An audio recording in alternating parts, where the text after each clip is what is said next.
भाइयों, माताओं, बहनों,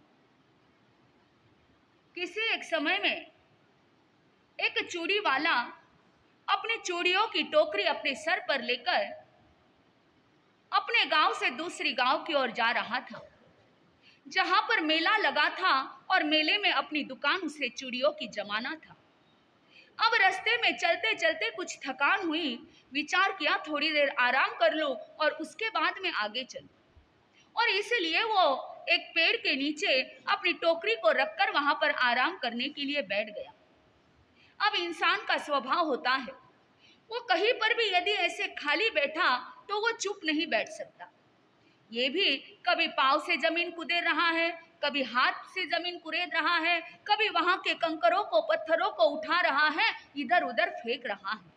अब ऐसा करते करते वहां के कंकरों में हाथ घुमाते घुमाते उस चूड़ी वाले के हाथ में अचानक ऐसा कंकर लगता है कि वो देखता है इतने सारे कंकरों में इस कंकर की चमक कुछ अलग नजर आ रही है, और वो कंकर को उठाकर अपने चूड़ियों पर रखता है।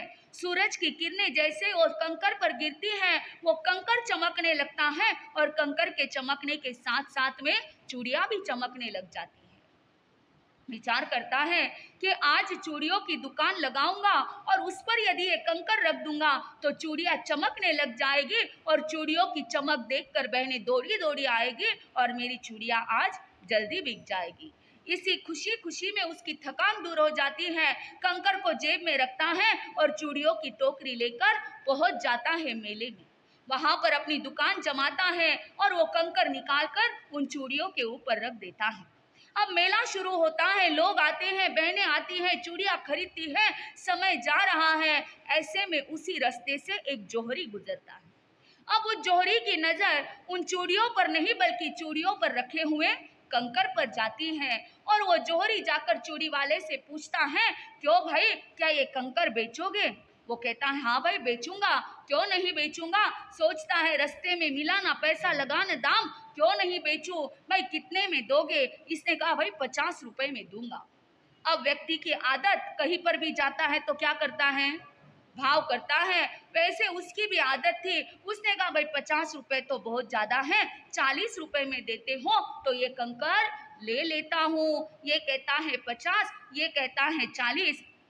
आखिर चूड़ी वाला ही कहता है, भाई तेरी रहने दे, मेरी रहने दे, 45 रुपए में क्या कर ले, कंकर लेकर चला जा। लेकिन जोहरी सोचता है इस मेले में कौन इस कंकर को लेने वाला है। अपने आप मेला उठते उठते ये 40 रुपए में क्या कर देगा, दे देगा। तब तक एक चक्कर लगाकर आ जाता हूँ, और ऐसा सोचकर वो कंकर को वहीं छोड़कर वहां से चला जाता है। दोपहर का समय होता है, लोग आ रहे हैं, जा रहे हैं।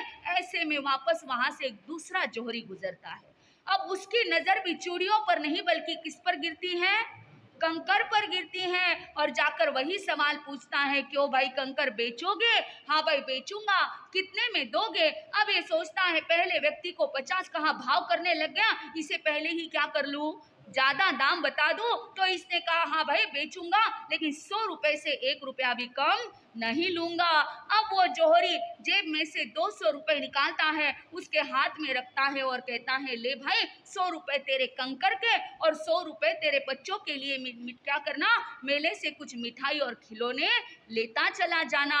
और ऐसा कहकर वो उसे वो 200 रुपए दे देता है और वो कंकर लेकर चला जाता है। अब मेला उठने का समय आता है, और वो पहला जो जोहरी था वो घूमता घामता वापस चूड़ी वाले के पास आता है और कहता है, अरे भाई कहाँ है वो कंकर, क्या देता है 40 रुपए में? तब वो चूड़ी वाला कहता है, अरे भाई कौन सा कंकर, कंकर तो चला गया।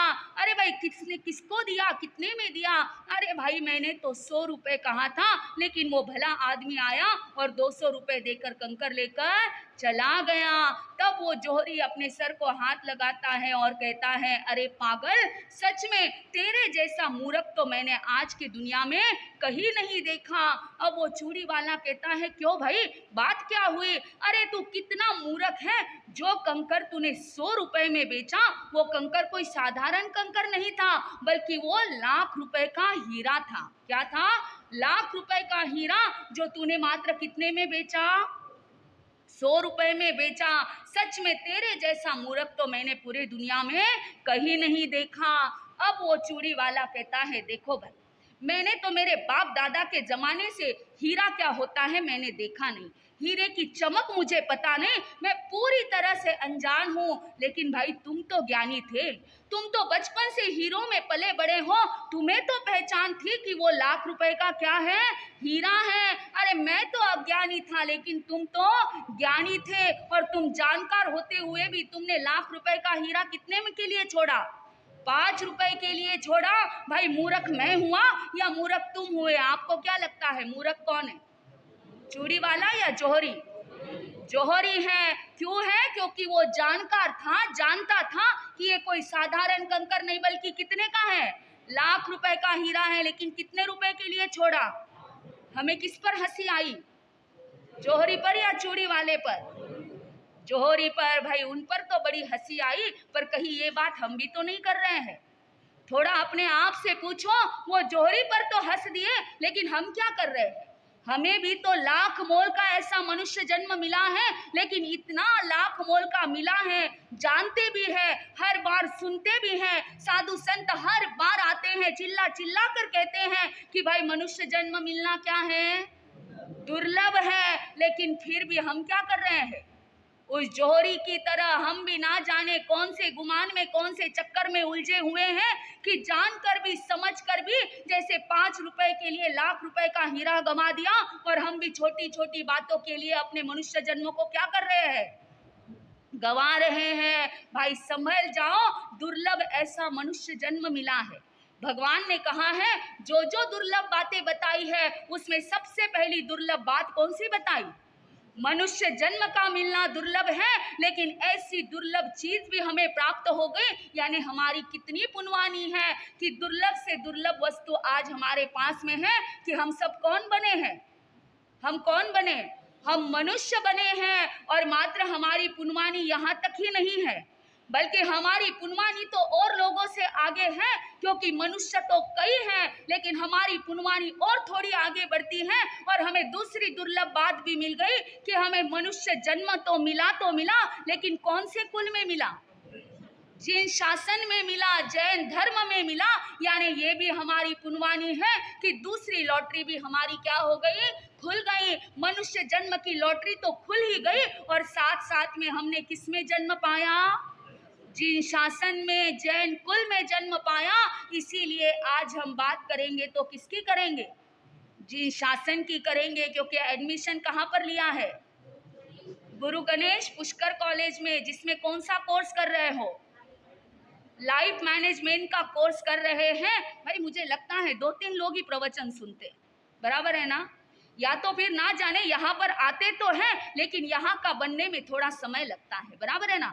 बाहर के इतने दुनियादारी में उलझे हुए रहते हो, वहां से यहाँ आकर बैठ तो जाते हैं, पर वो दुनियादारी निकलने में थोड़ा सा क्या लगता है, समय लगता है। यहाँ का बनने में थोड़ा समय लगता है। लेकिन चिंता मत करना, हम तो आपको यहाँ का बनाकर ही रहेंगे। तो बोलो कौन से कॉलेज में एडमिशन लिया है? कौन सा कोर्स कर रहे हो? जिसके कितने सेमिस्टर हैं? 4 सेमिस्टर। जिसमें पहला सेमिस्टर हमने देखा था, कौन सा देखा था? Self management. भाई लाइफ मैनेजमेंट का कोर्स जिसका पहला सेमिस्टर सेल्फ, यानी जहां पर हमने अपने खुद के बारे में बात की थी, अपना शरीर कैसा हो, अपना आहार कैसा हो, अपनी सोच कैसी हो, इस बारे में बात हमने सेल्फ मैनेजमेंट की। उसके बाद में दूसरा सेमिस्टर देखा फैमिली मैनेजमेंट, जहां पर हमने देखा कि हमारे परिवार की व्यवस्था कैसे हो, हर व्यक्ति अपने परिवार में खुश कैसे रहे, अपने परिवार का मैनेजमेंट कैसे करे। और उसके बाद में हमने तीसरा सेमिस्टर शुरू किया जिसका नाम सोशल मैनेजमेंट, जिसने हमने पहला चैप्टर देखा था दान, कि जिस समाज में हम रहते हैं उस समाज के हमारे ऊपर उपकार हैं, उस समाज का हमारे ऊपर कर्जा है, और उस कर्जे को चुकाने के लिए हमें क्या करना चाहिए? दान करना चाहिए, क्योंकि हम समाज का एक क्या है, हिस्सा है। फिर कल हमने बात की थी कि ये पर्यावरण का भी हम एक क्या है, हिस्सा है। जिस पर्यावरण में हम जीते हैं, जिसके ओर से इतना कुछ लेते हैं, तो हम इस पर्यावरण का भी एक क्या है, हिस्सा है। उसी तरह से हम एक इस जिन शासन का भी क्या है, एक हिस्सा है। जैसे पूरे समाज के लिए हमने दान देखा, वैसे हमारा समाज यानी कौन सा समाज? जैन समाज, जिसे हम जिन शासन कहते हैं, उसके प्रति भी हमारे क्या कर्तव्य है, उसके प्रति हमारे क्या दायित्व है, ये हम आज सोशल मैनेजमेंट में देखने का प्रयास करेंगे। देखो भाई, आप ऐसे तो जिस देश में रहते हो, जिस राष्ट्र में या जिस शहर में रहते हो, उस राष्ट्र के प्रति, उस शहर के प्रति हमें क्या होता है? एक गौरव होता है, अभिमान होता है। और हम वहाँ रहते हैं तो वहाँ के कोई कानून होते हैं, कोई नियम होते हैं, उन सबको हम क्या करते हैं? फॉलो करते हैं। उसके प्रति हमें हमेशा गौरव रहता है। अब देखो, जैसे ही 15 अगस्त आएगा तो सारे लोगों के व्हाट्सएप पर तिरंगा क्या हो जाएगा? लहराएगा, क्योंकि अंदर में जो देशभक्ति पड़ी है, वो देशभक्ति कहीं ना कहीं तो बाहर जरूर निकलती है। यानी जिस देश में रहते हो, जिस शहर में रहते हो, उसके प्रति तो हमें बहुत गौरव है, लेकिन जिन शासन में रहते हो, क्या उसके प्रति हमें गौरव है? क्या उसके प्रति हमें अभिमान है? जैसे देश आपको लगता है कि इस देश ने मुझे बहुत कुछ दिया, इस राष्ट्र ने, इस शहर ने मुझे बहुत कुछ दिया है, तो क्या जिन शासन ने आपको कुछ नहीं दिया?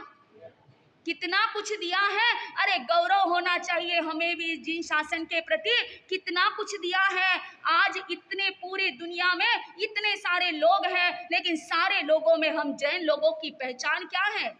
अलग है। कभी भी देखना, हमको एक अलग नजरिए से देखा जाता है। आज हमारी जितनी भी गुडविल है, मात्र और मात्र किसके कारण से है?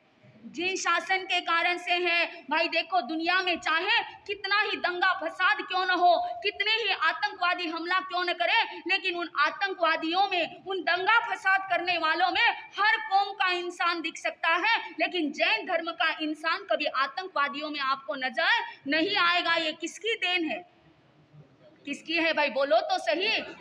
इस जिन शासन की देन है। आज जब कहीं पर भी इस देश पर, इस राष्ट्र पर विपत्ति आती है, कोरोना जैसे प्रसंग आते हैं, बाढ़ जैसे प्रसंग आते हैं, और लोगों को मदद करनी होती है, तो सबसे पहले आगे कौन आता है? जैन आते हैं। ये किसकी वजह से? जिन शासन की वजह से। अरे आज दुनिया में जितनी गौशालाएं चलती हैं, 80% गौशाला में योगदान किसका है? हमारा है, जैनियों का है। और ये सब करने के पीछे हमें प्रेरित करने वाला कौन है? जिन शासन है। यानी कितना अपने आप में गौरवान्वित ऐसा ये जिन शासन है, जिसने हमें जीवन जीने की कला सिखाई, जिसने हमें ऊंच नीच का भान कराया, जिसने हमें हित अहित का बोध कराया, जिसने हमें पुण्य करने के लिए प्रवृत्त किया। अरे ये जिन शासन कितनी कितनी छोटी छोटी बातें हमें बताता है। कई ऐसी बातें हमारे लिए पुण्य के दरवाजे कौन खोल रहा है? ये जिन शासन खोल रहा है। तो इसके प्रति हमारे मन में क्या चाहिए? गौरव चाहिए। इसके प्रति भी हमारे कुछ उत्तरदायित्व चाहिए, कुछ कर्तव्य चाहिए, क्योंकि इस जिन शासन ने भी हमें बहुत कुछ दिया है। तो हमें भी इस जिन शासन का क्या रखना है? उतना ही मान बनाए रखना है, उतना ही इसका गौरव हमें बढ़ाना है। और उसके लिए करना क्या है? बहुत छोटी छोटी बातें हैं। करना क्या है? जैसे सबसे पहली बात ज्ञानी कहते हैं, जिस जिन शासन का तुम हिस्सा हो, जिसके कारण से तुम आज इतने ऊंचाई पर हो, बस एक ही बात याद रखना कि जिन शासन की कभी निंदा और अवहेलना कभी मत करना। हो सके तो जिन शासन की प्रभाव ना करो, और यदि नहीं हो सके तो मत करो, लेकिन कम से कम कभी जिन शासन की निंदा कभी मत करो। जिन शासन का अवहेलना, जिन शासन का अपमान कभी मत करो, क्योंकि हमारा ये जिन शासन कोई साधारण लोगों से बना नहीं है।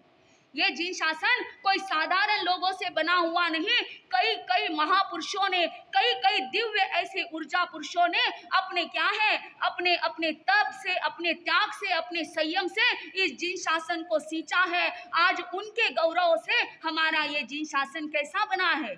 गौरवशाली बना है। भाई इसमें कोई एक आत्मा का योगदान नहीं है। आप कहेंगे हम भगवान महावीर के शासन में रहते हैं तो बस उनका योगदान है। भाई उनका नहीं है। ऐसे तो अनंत तो क्या होकर गए हैं? तीर्थंकर होकर गए। अनंत 24 बीत गए। अनंत ऐसे महापुरुष होकर गए हैं, जिनके कारण से ये जिन शासन क्या है? अपने आप में आज तक भी जयवंत है, अपने आप में उत्कृष्ट है, और अपने आप में गौरवशाली है। इसीलिए करोड़ों करोड़ों पल्योपम सागरोपम बीत गए, लेकिन फिर भी अपना जिन शासन आज भी कैसा है?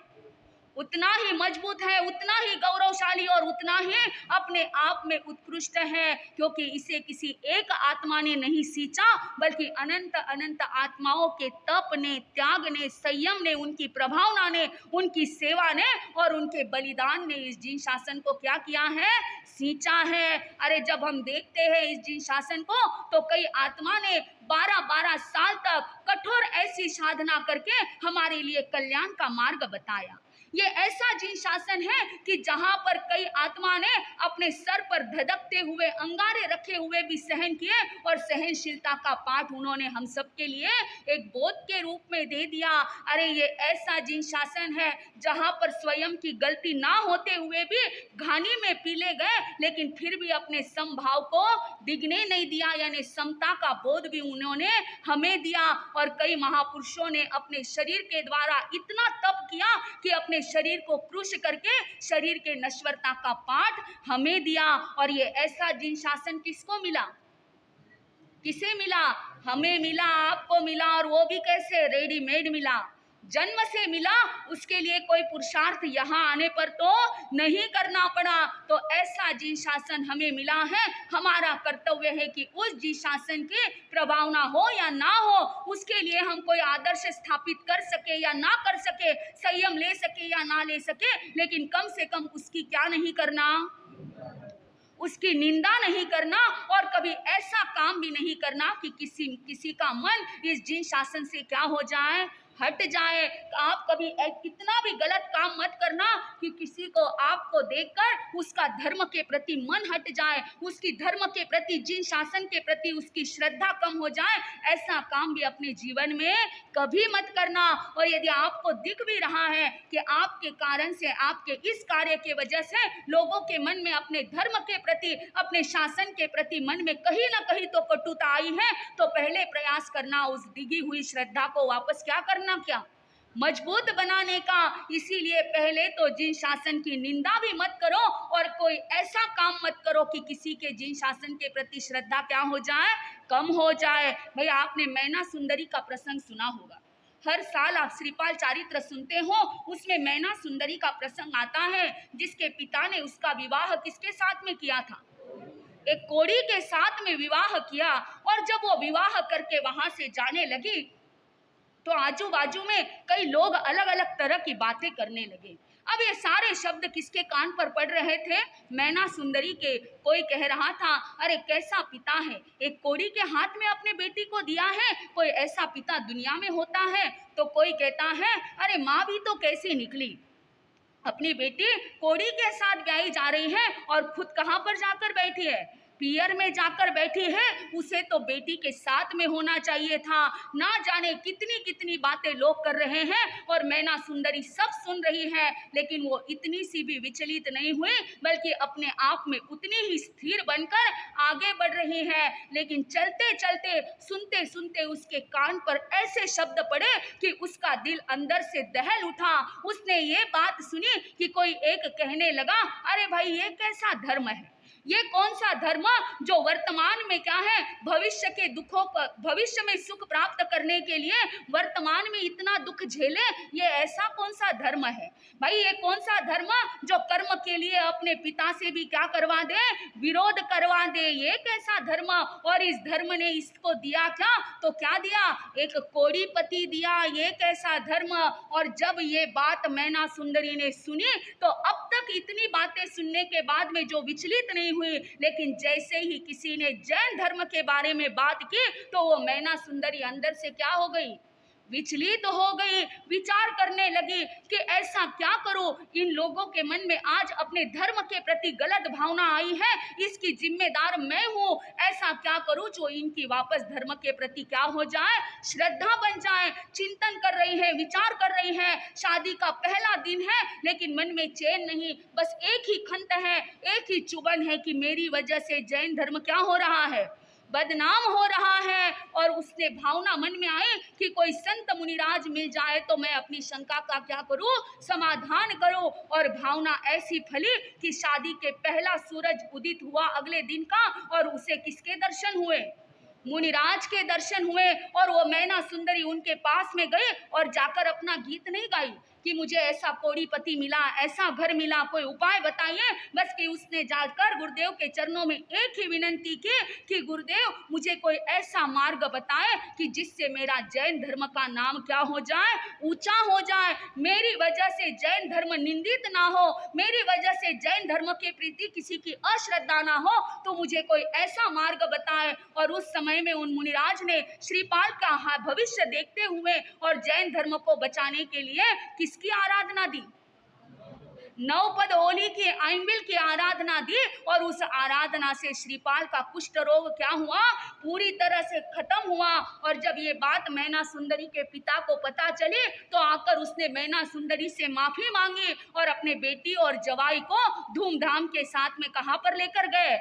अपने राज्य में लेकर गए। उस समय में मैना सुंदरी के दिल को तसल्ली हुई कि आज लोगों ने जाना होगा कि मेरा जैन धर्म कैसा है, महान है, मेरा जैन धर्म उत्कृष्ट है। यानी जो मैना सुंदरी कभी विचलित नहीं हुई थी, लेकिन जब तक अपने जैन धर्म की श्रद्धा वापस लोगों के दिलों में पैदा ना करे तब तक वो विचलित रहने वाली। जैसे ही लोगों ने देख लिया ये नजारा और लोग कहने लगे मान लिया मैना सुंदरी को और मान लिया मैना सुंदरी के धर्म के प्रति श्रद्धा को, उस समय में उसे चैन मिला। इसे कहते हैं अपने धर्म के प्रति क्या होनी चाहिए? ऐसी श्रद्धा और ऐसा अहोभाव होना चाहिए कि जहां पर कुछ भी हो जाए लेकिन मेरी वजह से मेरा धर्म निंदित ना हो, मेरी वजह से किसी के मन में अश्रद्धा ना हो। ऐसे कई महापुरुष अपने इस जिन शासन में हुए हैं जिन्होंने अपने जैन धर्म के लिए, अपने जिन शासन को बचाने के लिए क्या क्या नहीं किया। अरे यहाँ तक कि अपने प्राणों की भी क्या दी है, प्राणों की भी बलि चढ़ाई है इस जिन शासन को बचाने के लिए।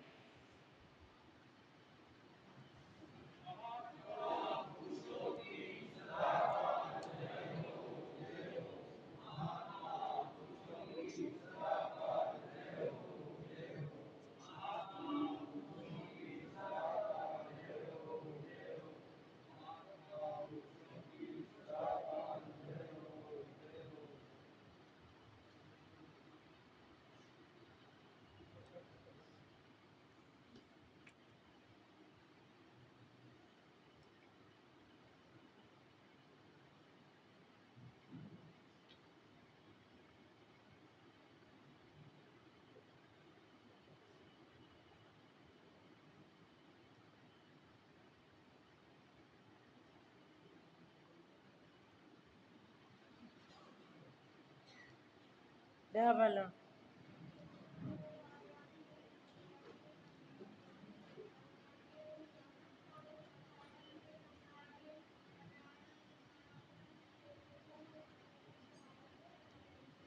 गया पल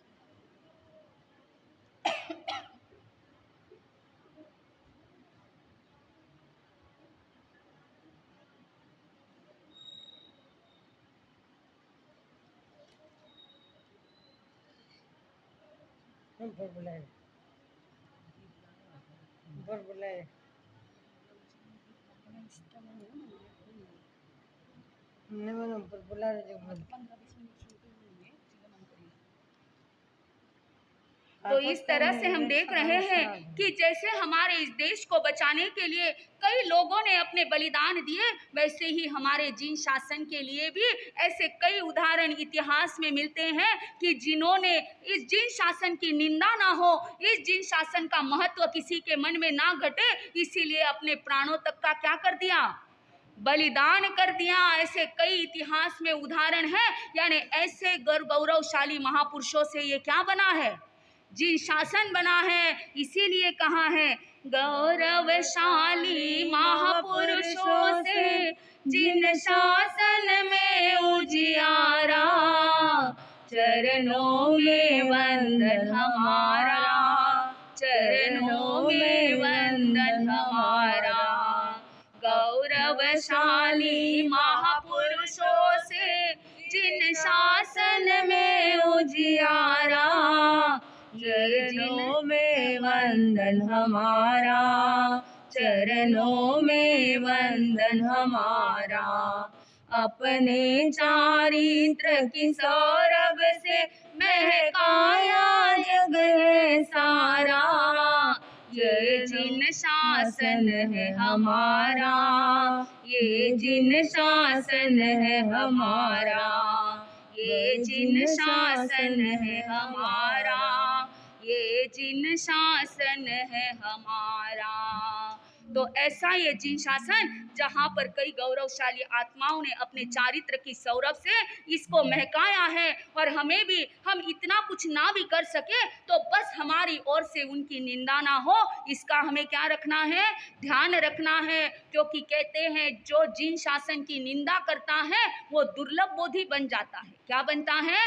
दुर्लभ बोधि बनता है, यानी उसको जल्दी से बोध प्राप्त नहीं होता, उसे जल्दी से सम्यक्त्व प्राप्त नहीं होता, जल्दी साधु संतों का सहयोग नहीं मिलता, और मिला तो भी उसके कितना भी समझाए लेकिन धर्म के ओर उसका मन नहीं आता। उसे कहा जाता है कि वो दुर्लभ बोधि बन जाता है। अरे आपने भगवान महावीर के भवों को यदि देखा तो मरीचि के भव में, मरीचि के भव में जो भगवान महावीर का जीव साधु बन गए थे, पंच महाव्रतधारी बन गए थे, लेकिन साधु बनने के बाद में वो साधु का जीवन पाल नहीं सके, इसीलिए अपना क्या कर दिया, थोड़ा पाँव में खड़ाऊ पहनने लगे, सर पर छत्र धारण कर लिया, यानी थोड़े से क्या बन गए, शिथिलाचारी बन गए। लेकिन रहे कहाँ पर? ऋषभ देव भगवान अपने समो शरण में, और उसी के बाहर पे मरीचि रहे। जो भी कोई उनके पास में आता उनको धर्म का बोध देते, और कोई दीक्षा लेने की भावना भाता तो कहते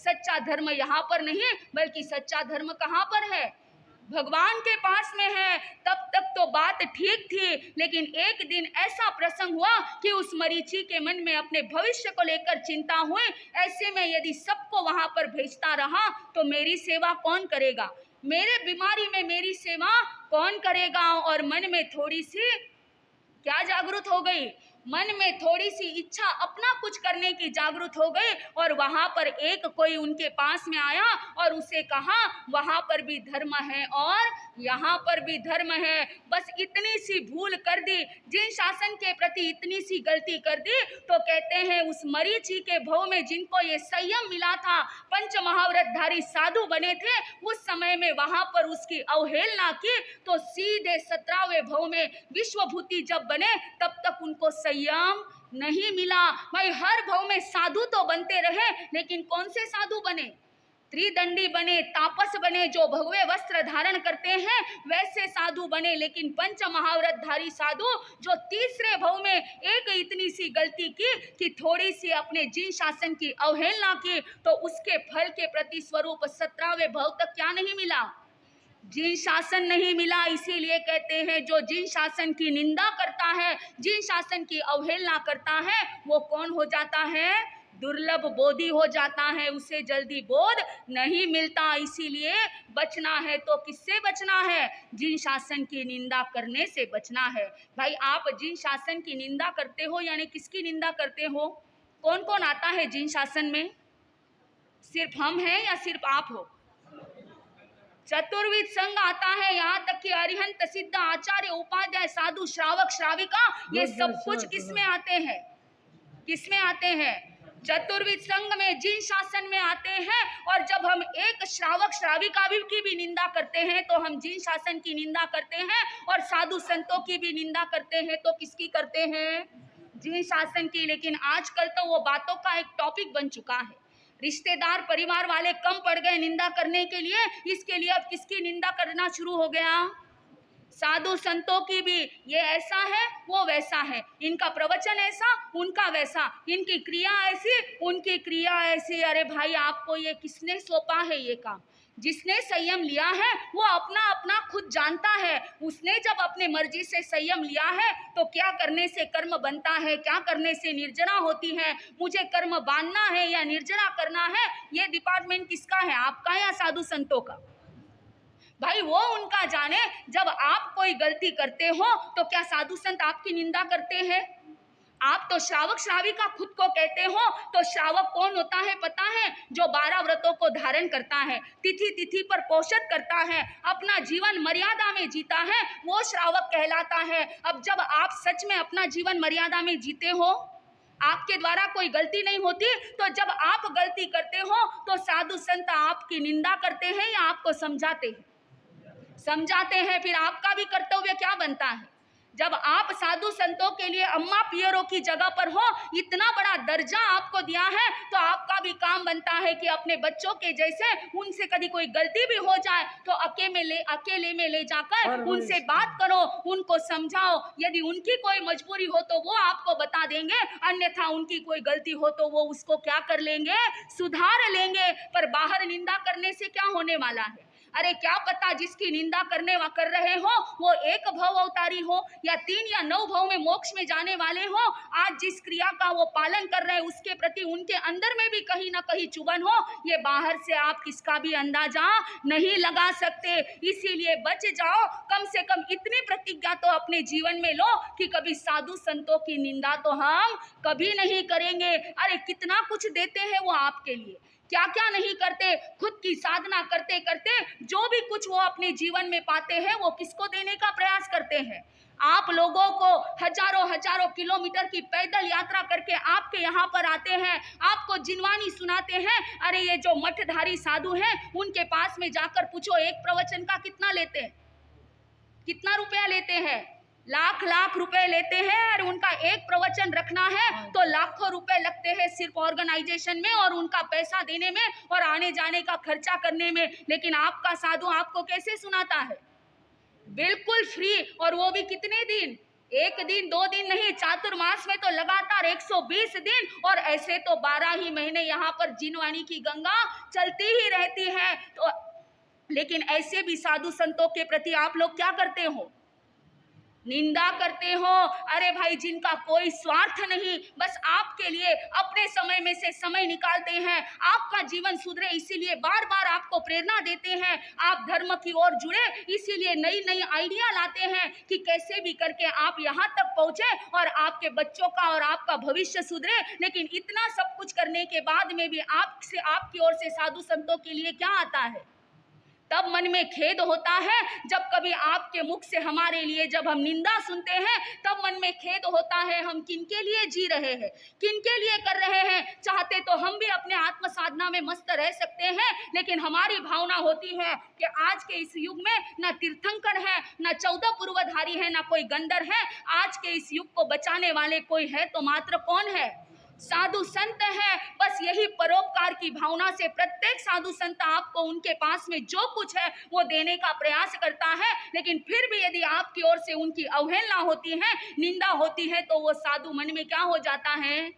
खेदित होता है, दुखी होता है। अरे कितनी चर्चा करते हो, और आजकल तो ये मीडिया मिल गया, ना जाने एक से दूसरे, एक से 100 तक और 100 से हजारों तक पहुंचने में बाद देर नहीं लगती। लेकिन जग जाओ, समझ जाओ, यही साधु संत है जिनकी वजह से आज आपके भीतर में अच्छाई है, जिनकी वजह से आज थोड़ा बहुत आपके हाथ से दान पुण्य हो रहा है। इसीलिए ऐसे साधु संतों की निंदा नहीं करना। ये आज के प्रवचन में सबने प्रतिज्ञा लेकर जाना है कि अपने जीवन में मैं कभी जीवन में साधु संतों की निंदा करूंगा नहीं, और यदि कहां पर चल भी रही है तो वहां पर मैं चुप बैठूंगा भी नहीं, क्योंकि आपका एक चुप यानी उनके सारी बातों का क्या है, वो प्रमाण पत्र हो जाता है। जैसे दूसरी जगह पर देश की कोई बात आती है, आप यदि मोदी के फेवर में हो और कोई यदि मोदी के खिलाफ बात कर रहा है तो तुरंत क्या होते हो? उछल जाते हो। वैसे ही जब जहां कहीं पर भी साधु संतों की निंदा होती हो वहां पर भी अपना खून क्या होना चाहिए? खोलना चाहिए। वहां पर भी आपके मुंह से निकलना चाहिए ये बात ऐसी नहीं है, और है तो भी ये चर्चा का विषय अपना नहीं है। ये बात कब निकलेगी? जब इस जिन शासन के प्रति आपके मन में क्या होगी? श्रद्धा होगी। इसीलिए अपने आप को सजग बनाओ, संभल जाओ कि जिस जिन शासन ने हमें इतना कुछ दिया है, ऐसे जिन शासन के प्रति हमें क्या करना है? क्या करना है भाई? श्रद्धा रखना भी है और औरों की श्रद्धा बढ़ाना है, और निंदा और अवहेलना कभी नहीं करना। क्योंकि क्या दिया है ये जिन शासन ने? कहते हैं समस्त धर्मों के समस्त शुभ तत्वों का सम्मिश्रण यानी ये जिन शासन। जितने भी धर्म हैं उन सारे धर्मों की सारी अच्छी अच्छी बातें लेकर जो मिलकर बना है वो क्या है? क्या है? जिन शासन। वैज्ञानिकों के समस्त संशोधनों का कौन है? जिन शासन है। वैज्ञानिक कितने भी संशोधन क्यों न लगा ले, लेकिन भगवान ने जो संशोधन किया है उसके आगे विज्ञान आज भी क्या है? कम है। इसीलिए वैज्ञानिकों के समस्त क्या है संशोधनों का अंतिम निष्कर्ष है ये जीन शासन जीव मात्र के कल्याण हेतु निरंतर प्रयत्नशील संस्था यदि कोई है तो वो क्या है, जीन शासन। जहां पर प्रत्येक जीव के मात्र कल्याण की भावना होती है, ऐसा ये जीन शासन जो मोक्ष प्राप्त करने का सबसे छोटा शॉर्टकट है, जीन शासन। और यहाँ तक कि संपूर्ण इको फ्रेंडली लाइफस्टाइल जीने का मंत्र है जीन शासन, क्योंकि जितना इको फ्रेंडली हम जीते हैं उतना दूसरा समाज नहीं जीता। आज आपका साधु समाज जितना भी साधु वर्ग साधु संत है अपने जैन धर्म के सब कैसा जीवन जीते हैं, इको फ्रेंडली जीवन जीते हैं, जहां पर पानी कहो, हवा कहो, लाइट कहो, वनस्पति करो, सबका यूज कैसे है, कम से कम मात्रा में यूज करते हैं। जितनी बचत हमारे द्वारा होती है उतनी बचत और किसी के द्वारा नहीं होती। इसीलिए कहा संपूर्ण इको फ्रेंडली लाइफस्टाइल यदि कोई है तो वो क्या है,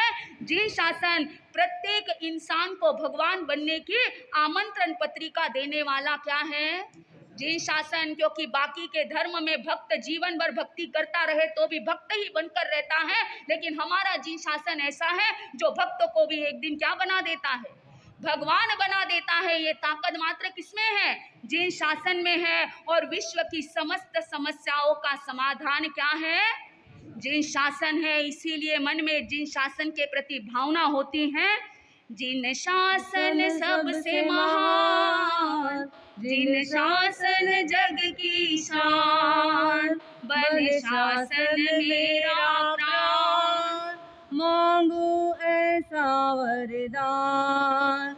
जिन शासन सबसे महान, जिन शासन जग की शान, बन शासन मेरा प्राण, मांगू ऐसा वरदान। वंदन वंदन वंदन जिन शासन को वंदन, वंदन वंदन वंदन जिन शासन को वंदन, जिन शासन सबसे महान, जिन शासन जग की शान, बन शासन मेरा प्राण, मांगू ऐसा वरदान। वंदन वंदन वंदन जिन शासन को वंदन, वंदन वंदन वंदन जिन शासन को वंदन। जहाँ सत्य अहिंसा ब्रह्मचर्य की महिमा अपरंपार, जहाँ त्याग तपस्या दीक्षा धर्म की होती है बौछार, करो जीव मात्र सन्मान, ऐसा जिसका आह्वान।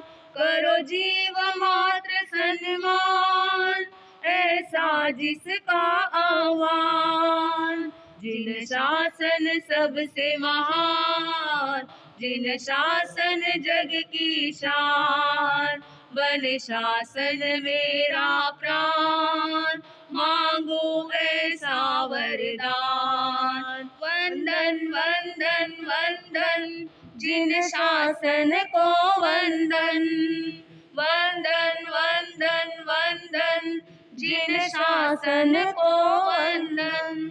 तो ऐसे जिन शासन को हमारा सच में वंदन है, जिसने हमें इतना कुछ दिया है। और हम आज प्रतिज्ञा करते हैं कि हम ऐसे जिन शासन की हमेशा क्या करेंगे, प्रभावना करेंगे, लेकिन जिन शासन की निंदा और अवहेलना कभी नहीं करेंगे। इस संकल्प को मन में लेकर जाएंगे तो निश्चित आपका यहाँ पर आना, जिन शासन में स्थान पाना सच में क्या होगा, सार्थक होगा। इन्हीं शब्दों के साथ में ओम शांति।